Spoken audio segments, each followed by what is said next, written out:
Olá, eu sou Oscar Horta, sou professor na Universidade de Santiago de Compostela, na Galiza. Eu vou falar sobre as razões para ajudar os animais selvagens. Vamos ver também algumas objeções que podem ser apresentadas contra isso e ver também como é que essas objeções podem ser respostadas.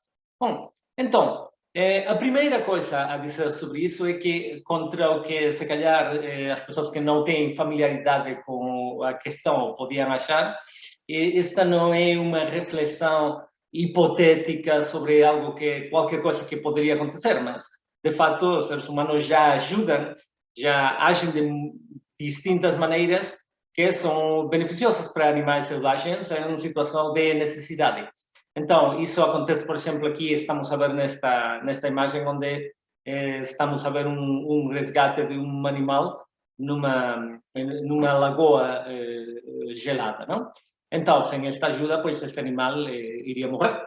E o mesmo acontece em outros casos. Aqui podemos ver também outro caso muito diferente mesmo, mas também semelhante em que um animal está a ser ajudado.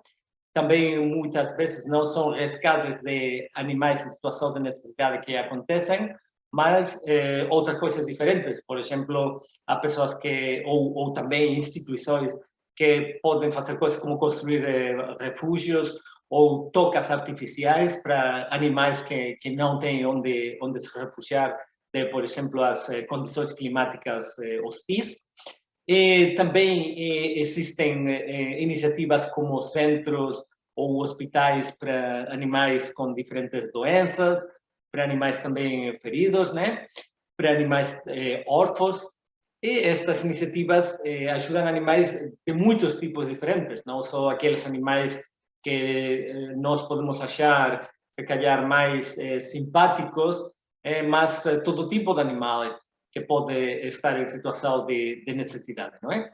Então, é muito importante como estas medidas podem ajudar animais que, senão, pois, podiam morrer e sofrer em grande quantidade.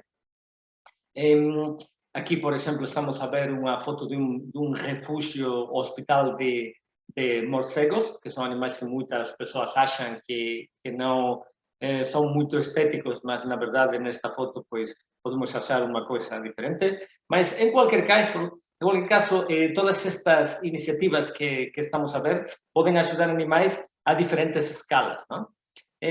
Indo de animais individuais a grupos. E há também iniciativas que podem ajudar a animais em grandes números. Esta imagem que vem aqui, dessas duas pessoas, que o que vão fazer vai ser lutar contra a raiva, neste caso no sul dos Estados Unidos. E então, podem ver aí essa caixa que eles levam aí, e nessa caixa, o que levam essa espécie, esse tipo de bolachinha, ela tem um cheiro e tem também um sabor que é atrativo para os animais, e aí é que levam uma vacina, nesse caso é uma vacina contra a raiva, que é uma doença verdadeiramente terrível para muitos animais e que é sempre letal para eles. Então, o que se faz desde o ar, botam-se fora essas vacinas, essas doses das vacinas, então os animais consumem, e é assim que em grandes áreas do norte da América, também do norte da Europa, pois esta doença tem sido erradicada entre muitos animais selvagens. Então, tudo isto é uma demonstração de que, como eu já disse antes, não estamos a falar aqui de qualquer coisa hipotética, mas de uma ação que já é levada para frente. Mas o que acontece é que nós podemos, se calhar, ter razões para intervir mais significativamente, para investir mais significativamente nestas medidas, para ajudar muito mais a animais em situação de necessidade. Então, isso por que é importante? Bom, na verdade, contra o que muitas pessoas acham, a vida para os animais no mundo selvagem, ela infelizmente não é idílica, eles sofrem terrivelmente por muitas circunstâncias, muitos fatores como doenças, como parasitismo, também sofrem por fome, por falta de água, também pode haver variações no seu entorno que para nós, para os seres humanos, não seriam muito graves, mas para eles sim que podem ser, para alguns animais. Por exemplo, sei lá, uma variação na salinidade pode ser letal para alguns animais. Também eles sofrem por condições climáticas hostis, por muitos fatores mesmo. E o que acontece é que, contra aquilo que muitas pessoas acham, isso não é digamos, não é um problema, não é uma coisa que possa afetar só uma minoria de animais no mundo selvagem, senão que digamos, estamos aqui a falar de fatores que afetam o conjunto dos animais. Não só isso, temos razões para achar que um grande número de animais têm vidas com muito sofrimento mesmo por fatores como este. Essa imagem que vocês estão a ver aí, se calhar estão a pensar qual é a razão pela qual está essa imagem aí. E então, isso que vocês veem aí são os ovos de um animal que depositou, e como podem ver, é uma ninhada muito grande, há muitos ovos. Isto é muito representativo de como é que acontecem as coisas no mundo selvagem. Há muitas pessoas que não têm muita familiaridade com como é que é a dinâmica de populações no mundo selvagem, como é que são as distintas estratégias reprodutivas, né, que têm diferentes animais. E o que pode acontecer aí é que nós tenhamos uma visão errada de como que isso acontece. Por quê? Porque nós conhecemos como é que funciona a reprodução no caso dos seres humanos, e há muitos outros animais que também se reproduzem de maneira semelhante. Isto é, tem um filhote, normalmente, salvo situações extraordinárias, cada vez. Mas o que acontece é que só uma minoria dos animais se reproduzem desta maneira. A grande maioria o que fazem é colocar ninhadas muito, muito grandes de ovos. Ou podem ter muitos filhotes também, mesmo são animais vivíparos. Isso acontece, por exemplo, no caso de alguns vertebrados de tamanho mais pequeno, por exemplo, no caso de roedores, como podem ser coelhos, ratos e assim. Então, o que acontece aqui? Por que isso é relevante? Pois, pelo seguinte, porque normalmente as populações não aumentam muito, muito rápido, muito significativamente. Pode haver casos nos que isso acontece, mas normalmente isso não é assim. As populações de animais, muitas vezes, elas mais ou menos continuam estáveis ao longo do tempo. Mas, para isso ser assim, o que tem que acontecer é que o número de animais de uma certa geração e o número de animais da seguinte geração, ela tem que ser mais ou menos semelhante, né? Então, numa população estável, por exemplo, se o número de indivíduos da seguinte geração vai ser igual, nós o que temos é o seguinte, é que vai acontecer que todos aqueles outros animais, eles não vão chegar à idade adulta, não, e não se vão reproduzir assim. O que acontece então é o seguinte, consideremos, por exemplo, o caso de, sei lá, antes falei do rato, por exemplo, de um casal de ratos, não? Que eles se reproduzem e eles podem ter, se calhar, ao longo da sua vida, mais de 100 filhotes. Não? No caso, por exemplo, de outros animais, por exemplo, podemos pensar numa rã, podem ser já milhares de animais, ou se calhar mesmo mais. 10.000 ovos é que podem colocar algumas espécies de rãs, por exemplo. E se consideramos outros animais, como, por exemplo, alguns peixes, eles podem ter muitos milhões mesmo de filhotes, porque eles podem colocar, se calhar, milhões de ovos. E que o que acontece aí é que, de meia, como já disse antes, para populações estáveis, só um animal por cada pai, é só um animal de todos estes por cada mãe, vão sobreviver. E os demais vão morrer muitas vezes quando eles são muito jovens. Por isso, não tem muito tempo para terem experiências positivas na sua vida, mas sim que tenham a experiência da sua morte.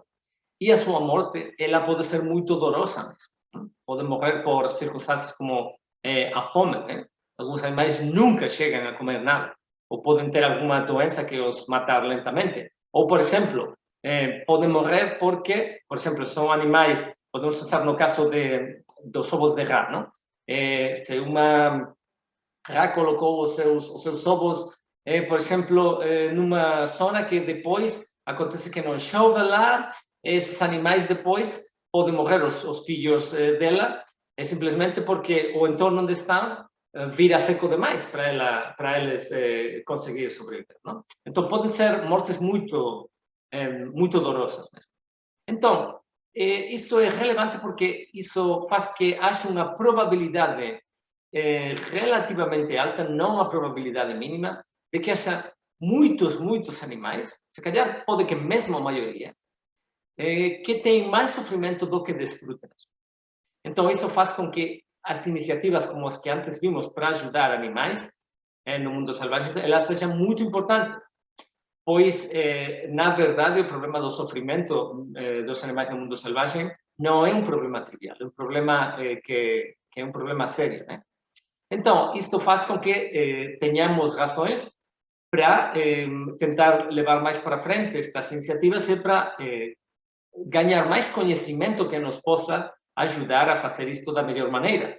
É por isso que se tem investido no estudo, na pesquisa, que está um bocadinho na interseção entre as ciências ambientais, as ciências como a ciência da ecologia, que não tem a ver com o ecologismo, e sim com o estudo das condições e relações que há entre os distintos organismos vivos nos ecossistemas, e também a ciência do bem-estar animal, não? Para aprender assim quais são as circunstâncias onde os animais estão melhor no mundo selvagem, em quais sofrem mais, não? Então, há algumas objeções que se podem apresentar a isso. Por exemplo, uma objeção possível pode ser, se calhar, esses animais, mesmo quando saem dos seus ovos, eles podem ser muito, mas se calhar eles não são sencientes. Mas, contudo, temos muitas evidências para considerar que, pronto, que há muitos desses animais que sim são sencientes. Por exemplo, este animal nesta imagem parece muito improvável, não? Que não estejamos ante um animal que está a ter experiências, pela complexidade não só da sua fisiologia, mas também da sua conduta, não? Mesmo, a verdade é que mesmo se fosse o caso, porém, que muitos animais, quando saem dos ovos, não são sencientes, pode acontecer que muitos deles morram pouco depois, mas continuem muitos outros ainda vivos e eles já comecem a ser sencientes num determinado momento e, contudo, ainda continua um grande número deles, mesmo se é muito menor do número inicial de ovos, que continuem a ser sencientes e que continuem a ter muito sofrimento na sua vida. Ok? Então, há outra obsessão que nós podemos considerar aqui, que diga, bom, essas maneiras de ajudar animais, os animais que vimos no início, elas podem estar bem, podem ser muito aceitáveis, mas outras formas de ajudar, de tentar ajudar animais no mundo selvagem, elas vão significar intervenções muito significativas no seu entorno, então, se calhar não deve ser aceitável isso, porque agir a uma maneira mais macro, isso pode ser problemático. E, de novo, frente a isto, há diferentes maneiras nas que nós podemos responder. A primeira é que muitas destas iniciativas para ajudar a maior escala, elas podem estar já alinhadas com formas de agir que nós já temos, ou bem com ideias que nós pensamos que são perfeitamente aceitáveis sobre nós, como deveríamos agir no mundo selvagem. Por exemplo, nesta imagem nós estamos a ver aqui um grupo de elefantes, e então o que acontece é que estes animais, como outros animais vertebrados de grande porte, por exemplo, ungulados de grande porte, eles comem uma muito grande quantidade de biomassa. Então, aqui há uma hipótese que deve ser pesquisada mais, mas que faz sentido pensar que, se calhar, pode ser assim, que é que estes animais, ao consumirem tanta biomassa, podem fazer com que esta biomassa não seja consumida por outros animais de porte mais pequeno, como, por exemplo, pequenos vertebrados, não? Ou invertebrados. E então, o que acontece é que animais como, por exemplo, os elefantes, eles têm umas vidas bastante longas, esses animais reproduzem-se tendo só um filhote, e as probabilidades de supervivência destes animais são normalmente muito grandes, muito maiores que as da maioria dos animais. E, no entanto, os animais de pequeno porte, como esses vertebrados e invertebrados pequenos que poderiam existir em muito maior número se eles estivessem a comer a biomassa que comem os elefantes, esses animais têm vidas normalmente muito mais ruins. Não? Têm vidas nas que as probabilidades de sobrevivência é muito mais reduzida, onde a duração média da sua vida é muito curta. Por quê? Porque são animais que tendem a reproduzir-se da maneira que indiquei anteriormente, e então tem muita competência por recursos. Também são animais que são afetados muito por fatores externos, não? Tem uma preparação menor, nesse sentido, cada indivíduo, individualmente, concreto, para agir frente aos desafios do seu entorno, mesmo que a população como tal possa continuar existindo pelos grandes números de indivíduos nela. Então, isto faz com que a conservação de animais como este pode ser muito positiva, não só porque faz que existam animais com uma vida relativamente boa, mas porque é melhor que estejam esses animais presentes aí do que estejam outros animais que têm vidas com muito mais sofrimento. Não? E isso vai em linha com as intuições que muitas pessoas têm e também com programas como, por exemplo, podem ser programas de conservação destes animais. Não só isso, pensemos, por exemplo, em outro caso. Imaginemos o caso da reflorestação. Há muitos planos de reflorestação em todo o mundo. Pois bem, nós podemos, quando nós pensamos sobre algum plano, qualquer plano deste tipo, pensar, bom, se calhar nós podemos levar para frente este plano de maneiras diferentes. Por exemplo, podemos plantar certas árvores ou outras plantas, por exemplo. E podemos fazer pesquisa para ver, se nós plantamos este tipo de árvore, por exemplo, quais são os animais que nós achamos que podem estar aí? Qual é, portanto, o tipo de ecossistema que pode haver aí? Não? E se não plantamos essas árvores, mas outras, qual vai ser então o ecossistema que vai haver ali? Quais vão ser os animais que estejam lá? E então, nós, uma vez que fazemos estas estimativas, nós podemos fazer também uma comparação de quão boa ou quão ruim pode ser a vida destes animais que nós podemos prever que vão estar numa situação ou noutra. Por suposto, nós não podemos ter nenhuma certeza sobre isso. Mas as decisões não se tomam com plena certeza.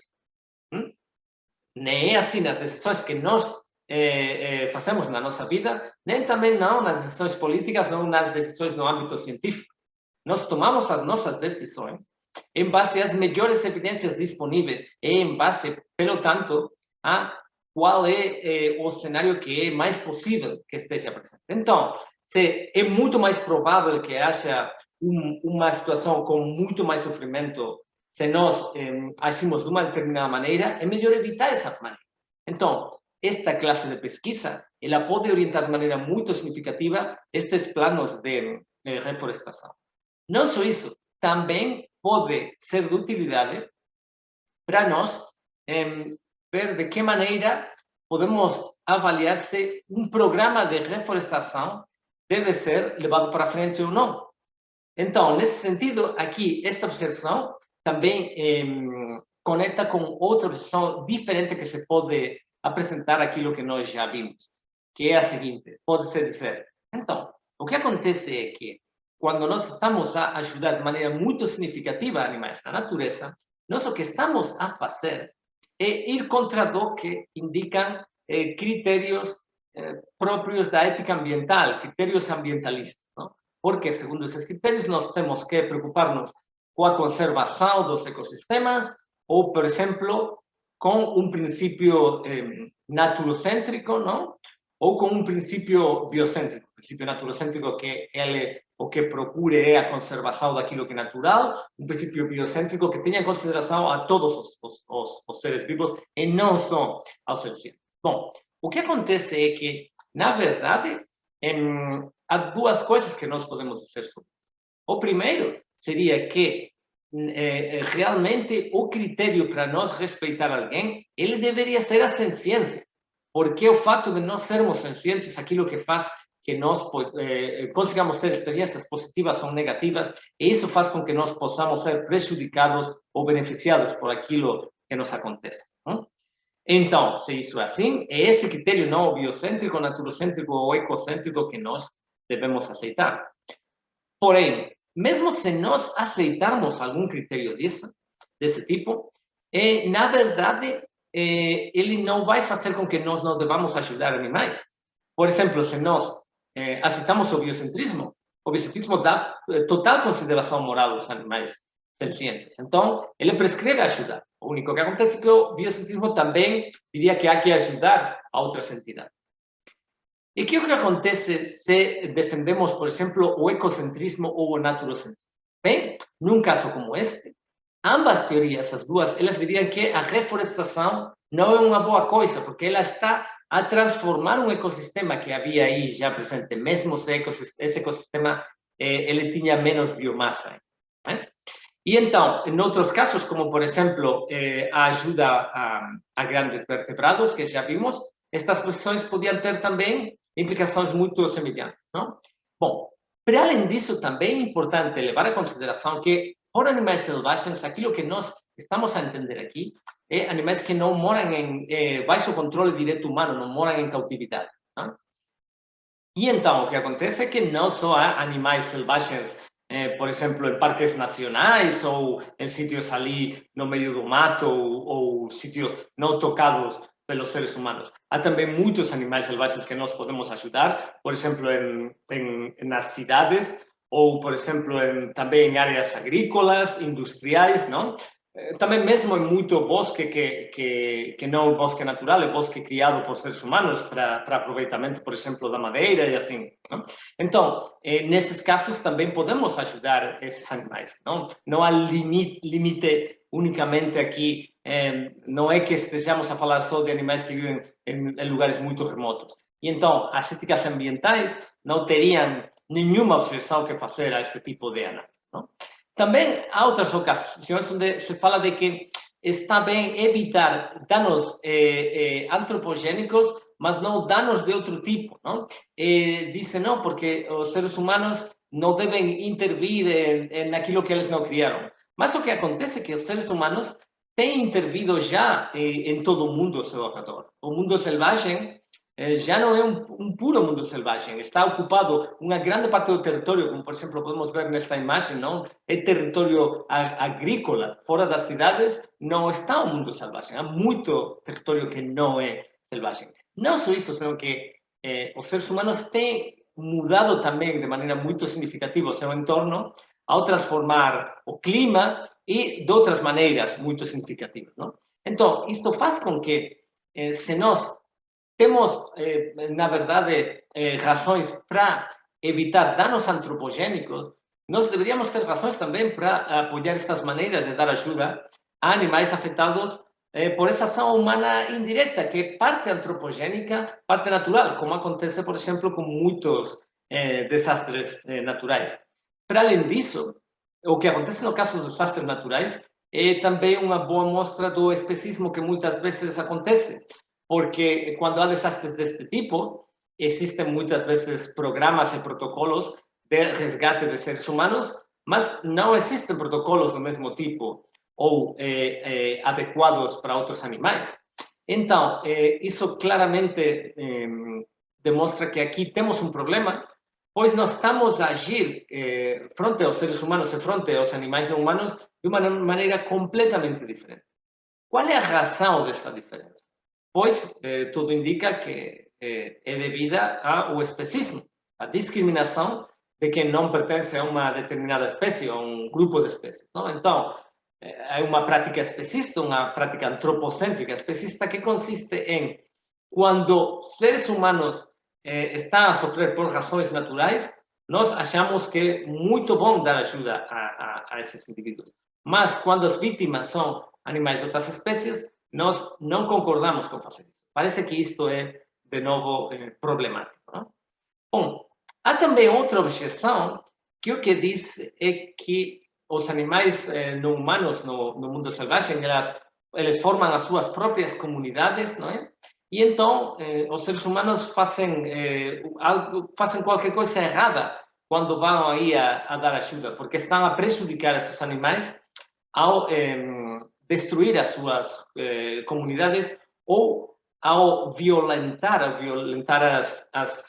essa soberania que deveriam ter os animais nessas comunidades. Então, sobre isso há várias coisas. A primeira é que a grande maioria dos animais, eles não formam comunidades políticas propriamente parecidas às dos seres humanos, como podem ser, por exemplo, se pensamos em animais como grandes símios, não?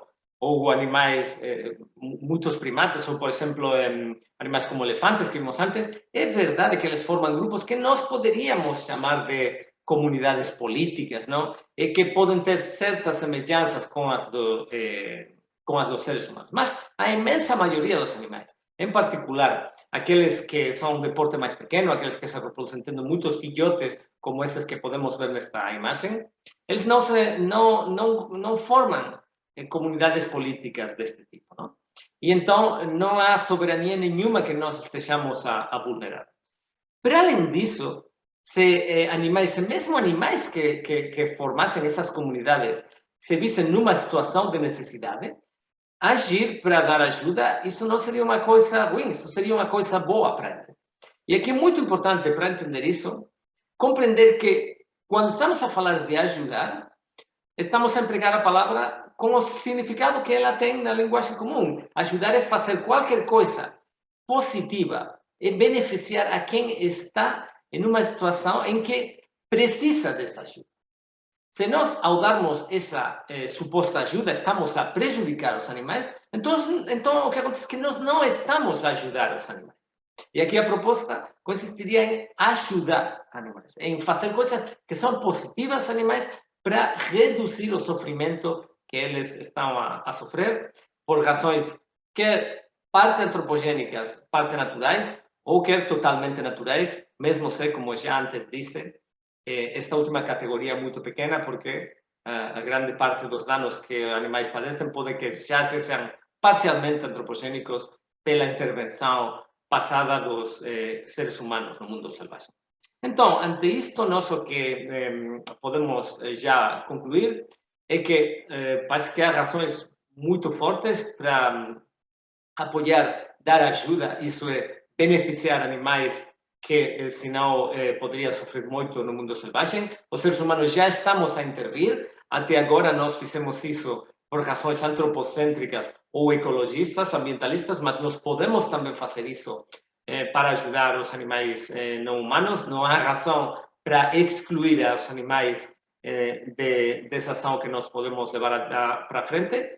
E para fazer isso da melhor maneira, a melhor estratégia que nós podemos seguir a dia de hoje pode ser seguramente não tentar já agir da maneira mais importante, mas adquirir mais conhecimento, fazer mais pesquisa, e com esse conhecimento que nós vamos poder agir no futuro. Então, isso é tudo. Espero que esta apresentação tenha sido de utilidade. Se tem qualquer dúvida, podem contactar comigo e tentarei ajudar no que for. E isso tudo, espero que a apresentação fosse de utilidade. Obrigado.